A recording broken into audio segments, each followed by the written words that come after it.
आए हुए समस्त देवी देवताओं के पवित्र आंचलों में सत्कार प्राधान निकार स्वीकार हो। मेरी सदगुरु की बड़ी सी कृपा है कि हम सब आप मिलकर के निराकार पावन परमेश्वर का भक्ति इबादत स्मरण कर रहे हैं। सत्संग जी, संसार से जब कोई इंसान विदा होता है तो सत्संग बुढ़ा हो, जवान हो, बच्चा हो, हर इंसान जब विदा होता है उसके परिवार, उसके गांव वालों को हर समय कष्ट हुआ है। ऐसा नहीं कि किसी ने खुशी मनाया है। लेकिन सत्संग जी कबीरदास जी कह रहे हैं कि भगत मरे मत रोइए, जो निज घर को जाए, रोइए सुकर बापरे जो हाथों हाथ बिताए। सत्संग जी भगत के मरने पर रोना नहीं चाहिए, बल्कि उनके मरने पर हर समय अरदास करना चाहिए कि हे प्रभु परमात्मा, आपका दिया हुआ ज्ञान जिस तरह से ये आत्मा इस शरीर से निकल करके जा रही है, निकल रही है, कृपा करना कि इस आत्मा को आपने अंदर विलीन कर लेना। क्योंकि सत्संग जब इंसान प्रभु परमात्मा का ज्ञान लेता है तो सत्संग उसके मन के अंदर इनकी आकांक्षा रहती है कि अब हम इन 84 लाख योनियों से छुटकारा पा लेंगे। देखिए सत्संग छुटकारा तभी मिलेगा जब हमारा उस आधार से मेरा कर्म होगा। क्योंकि सत्संग कर्म बताता है कि वास्तव में हम छुटकारा पा लेंगे या नहीं पा लेंगे। पहले के इंसान कहते थे तो भैया मनई बन जा, इसलिए कहते थे कि मनई बन जा के ये जीवन, ये जो मानव योनि में तो आया हुआ जरूर है।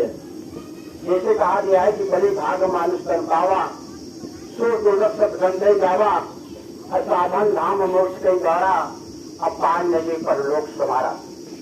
सत्संग ये मानव जीवन को पाने के लिए देवी देवता भी तरसते हैं। देखिए सत्संग जी, और अगर इस मानव जीवन को पा करके हमारा जीवन मानव जैसा अगर न हुआ तो सत्संग जी मानव जीवन पाना न पाना सब निरर्थक चला जाता है। तो सत्संग जी अगर ये मानव जीवन पाए हैं तो मानव जैसा सत्संग जी हमारा जीवन में के कर्म होना चाहिए, बोध होना चाहिए, व्यवहार होना चाहिए, आचरण होना चाहिए। हर तरह से अगर हम परिवर्तित हुए हैं तो सत्संग जी तब हमारा सदगुरु का ज्ञान पाना सार्थक होता है। अन्यथा पाना ना पाना कोई सार्थक नहीं होता है। तो अगर हम इस रमे राम को, पावराम परमेश्वर को पा गए हैं तो पा करके अपने जीवन को परिवर्तित करके और इस पे ध्यान करके जीवन को सार्थक बनाए। सत्संग जी प्रेम से कहना ध्यान निरंकार। सत्संग जी कहा है कि समुख मिलन को जाइए तज मन का अभिमान, जो तज आगे बढ़ी कोटि यज्ञ समान। सत्संग जी संत का दर्शन बड़े भाग से होता है। लेकिन सत्संग जी कोटि यज्ञ समान का फल हमें तभी प्राप्त होगा जब वास्तव में एक संत के पास जब वास्तव में मिलने के लिए जाता है। जिस प्रकार से आप देखें कि सुदामा कृष्ण का मिलाप हुआ था। सत्संग जी जब सुदामा जी पहुंचे भगवान कृष्ण के यहाँ तो सत्संग जी कृष्ण जी ने कि सारे सब कुछ भूल गया उनको।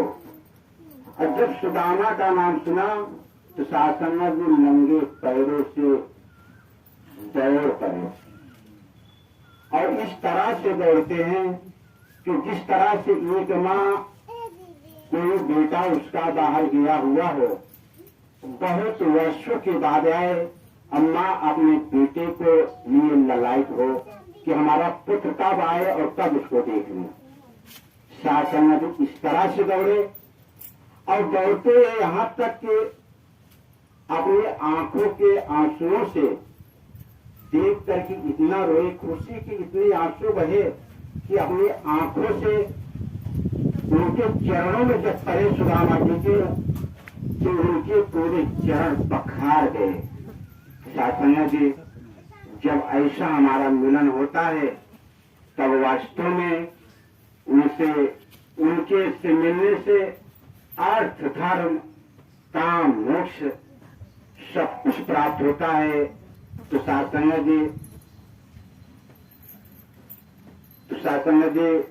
इस तरह से जब हमारा मिलप होता है तब कि अगर सत्संग में हम आए हुए हैं तो अगर सत्संग में बैठे हुए हैं तो उस समय हम सिर्फ सत्संग का ही सहारा लें। ऐसा ना हो कि क्या करें कि घर पे गोरू तो बाहर था, इतना तगड़ा धूप हुआ है, पता नहीं किसी ने बांधा हुआ है या नहीं बांधा हुआ है, क्योंकि शासन जी त्रिकालदर्शी है। वो किसी न किसी के माध्यम से उस गोरू को अंदर बनवा देगा।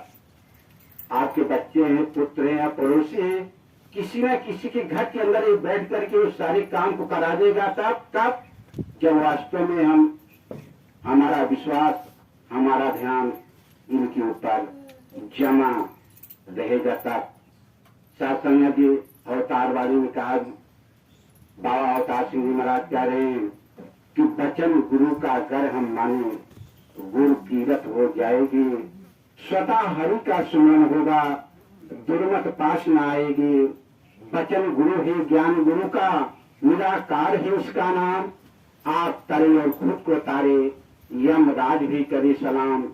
इच्छा माने निरंकार की, सदगुरु पर विश्वास करे, कहीं अवतार सदा हो सुखिया, देवलोक निवास करे, देवलोक निवास करे। शासन की प्रेस के नाम धाम